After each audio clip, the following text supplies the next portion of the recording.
자, 그러면 아까 여러분들한테 이제 MVC 구조라는 걸 우리가 도입해서 코드를 분리를 한다라고 말씀드렸죠. 그러면 MVC라는 거는 정확하게 다시 한번 말씀드리면 이제 모델, 뷰, 컨트롤러의 약자라고 보시면 되거든요. 그래서 모델은 이제 프로그램 핵심 로직, 뷰는 화면, 컨트롤러는 이제 뭐 유효성 검사를 하고 어떤 코드에 대해서 뭐 입력이 되었는지 안 되었는지 뭐 그런 것들을 확인하는 기능을 하는 역할이라고 보시면 되거든요. 그러면 이제 모델에서도 뭐가 있냐면 서비스라는 게 있고요. 그 다음에 이제 리포지터리라는 게 있습니다. 그래서 이 서비스 같은 경우는 이제 핵심 로직을 다루는 녀석이에요. 핵심 로직을 다루는 녀석. 그 다음에 얘는 이제 DB를 다루는 녀석이에요.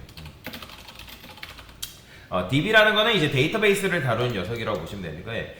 가끔씩 이제 리포지터리가 데이터베이스냐라고 물어보시는 분들 계세요. 아니에요. 얘는 리포지터리를 조작하는 녀석이다라고 생각을 하시면 될 것 같습니다. 그러면 이제 여러분들이 이제 우리가 지금 은행에 비유를 한다고 말씀드렸잖아요. 그러면 이제 은행에 가보면 아까 말씀드렸던 것처럼 최일선에 뭐 누가 있다? 청경찰분이 있다. 그러면 이제 고객이 은행을 방문해요. 그럼 은행을 방문하면 얘가 뭐 때문에 왔냐라고 물어본다 했잖아요. 그죠? 그러면 뭐 예금 때문에 왔으면 뭐 예금 업무, 그 다음에 대출 업무면 대출, 뭐 그런 식으로 각각의 역할별로 분리를 해가지고 안내를 해주죠.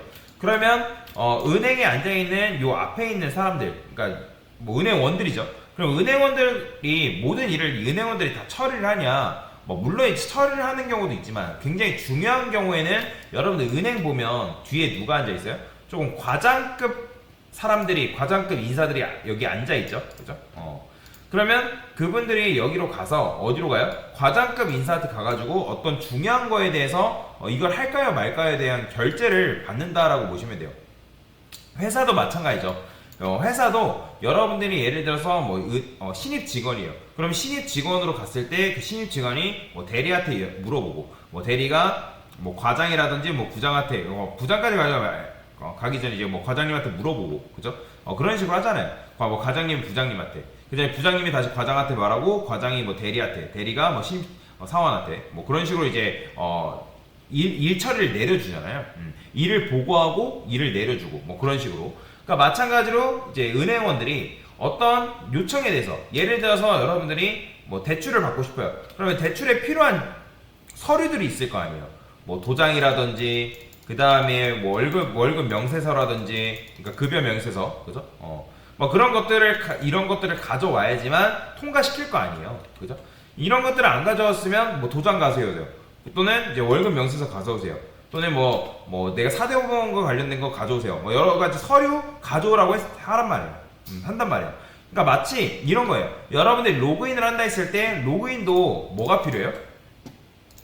우리가 뭐 로그인을 한다 했을 때 로그인 아이디가 필요하고 그 다음에 로그인 비밀번호가 필요하죠. 그죠? 근데 로그인 아이디랑 비밀번호를 여러분들이 가져오지 않게 되면 당연히 로그인할 수가 없잖아요. 그러니까 아이디도 마찬가지죠. 아이디를 가져왔다 하더라도 그게 아이디가 일치하지 않는다. 내가 회원가입한 아이디랑 일치하지 않는다면 돌려보내는 거고 그게 만약에 일치한다 하더라도 그거에 맞는 비밀번호가 일치하지 않으면 당연히 돌려보내는 거잖아요. 그죠? 그러니까 그런 식의 역할을 하는 게 바로 컨트롤러가 하는 일이다라고 여러분들이 이해를 하시면 돼요. 자, 그러면 컨트롤러가 그 어떤 일 처리에 대해서 과장님한테 보냅니다. 그러면 얘가 이제 과장님이 뭐냐면 서비스예요. 서비스. 그러면 과장님이 그 일 처리에 대해서 얘가 받아요. 그 일을 받으면 그러면 과장님은 또 누구한테 명령을 하냐면 뒤편에 리포지터리라는 녀석이 있습니다. 리포지터리. 그럼 리포지터리한테 뭐라고 하냐면 야 너가 데이터베이스에 가가지고 거기서 어떤 데이터 좀 가져와봐. 그러면 리포지터리가 데이터베이스가 아니라 했죠. 그러면 리포지터리가 이 DB를 갑니다. DB 데이터베이스. 이게 데이터베이스예요. 그래서 얘는 쉽게 말하면 창고지기예요. 창고지기.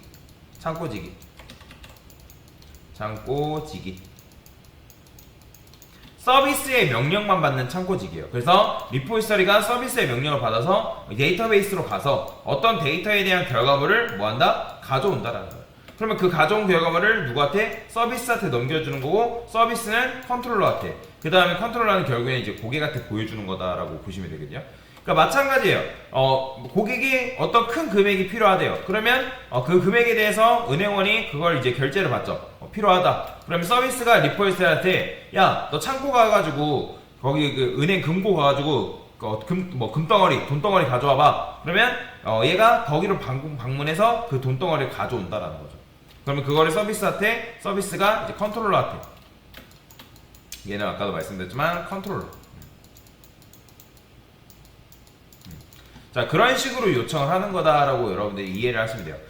그래서 이제 이 앱의 역할은 뭐냐면, 나중에 여러분들이 뭐 JSP 수업 들으신 분들 계실지 모르겠지만, 이런 걸 디스패처 서블릿이라고 합니다. 서블릿, 디스패처 서블릿이라고 한다. 서블릿의 역할은 뭐냐면, 어떤 요청에 대해서 그 요청을 받는 역할이고, 그 요청을 처리하는 게 아니에요. 요청을 받았으면 그거를 누구한테 넘기냐면, 앱이 컨트롤러한테. 그럼 컨트롤러는 당연히 이제 그거를 서비스한테, 서비스는 이제 리포지터리한테 넘긴다라고 여러분들이 이해를 하시면 돼요. 그죠? 자, 그러면 이제 반대예요. 어떤 데이터에 대해서 가져올 때는 이제는 리포지터리가 서비스한테 응답을 합니다. 리포지터리가 서비스한테 응답을 하고, 서비스가 컨트롤러한테 응답을 하고, 컨트롤러가 이제 디스패처 서블릿한테, 디스패처 서블릿가 아니에요. 고객이죠, 고객. 뷰죠, 뷰. 화면에 보여준다라고 보시면 돼요. 이거는, 그리고 중요한 거는 컨트롤러가 서비스한테, 컨트롤러는 서비스하고만 일을 하고, 서비스는 리포지터리하고만 일을 할 수가 있어요. 컨트롤러는 리포지터리하고 일할 수 없고, 서비스는 그리고 리포지터리는 컨트롤러하고 일을 할 수가 없습니다. 그거는 월급 남용이에요. 월급 남용. 각각의 이제 책임이라는 게 존재한다 했죠. 그래서 제가 책임 분리 원칙이라고 말씀드렸잖아요. 그래서 각각의 컨트롤러, 서비스, 리포지터리마다 이제 책임이라는 게 있기 때문에 컨트롤러는 리포지터리가 어떤 일을 하는지 모릅니다. 오직 얘는 서비스랑만 일을 하기 때문에. 그래서 컨트롤러는 서비스한테, 서비스는 리포지터리한테, 리포지터리는 서비스한테, 서비스는 컨트롤러한테 그 응답에 대한 결과를 준다라고 보시면 되겠습니다. 그게 바로 뭐다? MVC 구조다라고 보시면 돼요. 근데 지금 여러분의 MVC 구조를 제가 아무리 이런 식으로 설명을 드려도 이해가 안 되는 게 정상입니다. 그래서 지금은 추상적으로 이해를 하시고, 이런 게 있구나, 그리고 디자인 패턴 중에 이런 게 있구나 라는 것만 알고 넘어가시고, 왜 이걸 이렇게 해야 되고, 각각의 이제 역할이 정확하게 뭔지 이거를 너무 외우면서 공부하려면 힘듭니다. 그렇기 때문에 그냥 대략적으로 추상적으로만 이해를 하시고, 이런 게 필요하구나 라는 정도만 알고 넘어가셔도 될 듯 싶어요. 왜 그러면 깊게 이해를 하려고 하면 재미도 없고, 그리고 지루하고, 그 다음에 이해도 안 되고, 그리고 지금 이제 여러분들이 지금 우리가 하고 있는 거는 소규모 프로젝트나 마찬가지거든요. 근데 이 MVC 구조가 두드러지는 시점은 언제면 대규모 프로젝트로 갔을 때, 프로젝트의 규모가 커졌을 때 그 역할이 정확하게 드러난다라고 보시면 될 것 같아요. 여튼간에 이게 바로 뭐다? MVC 구조를 도입하는 이유다라고 여러분들 생각하시면 되고요. 앞으로 이제 뭘 도입할 거다? 서비스랑 리포지터리를 한번 도입을 해볼 거다라고 보시면 되겠습니다.